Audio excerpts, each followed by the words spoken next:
Ovo su lagani lanci od krokodilje.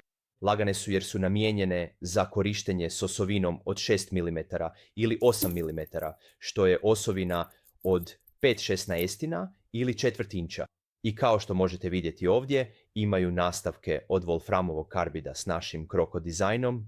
Ovo je manje agresivno od X tipa, ali agresivnije od običnog lanca. Dolaze s glavom za bušenje ili bez glave za bušenje, ovisno o odabranoj opciji. I naravno možete vidjeti da imaju samo jedan set lanaca za manje promjere, a prelaze na 3 seta lanaca za veće promjere.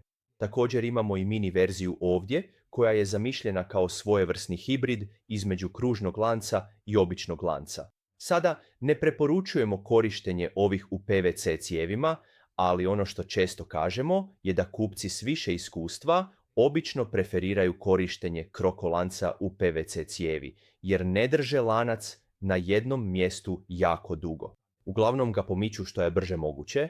Ako biste ovaj lanac držali nepomično unutar PVC cijevi, nakon nekog vremena wolfram karbidni nastavci bi oštetili PVC. Nadam se da je ovo korisno u objašnjavanju ovog lanca koji je namijenjen za uklanjanje blokada. Hvala.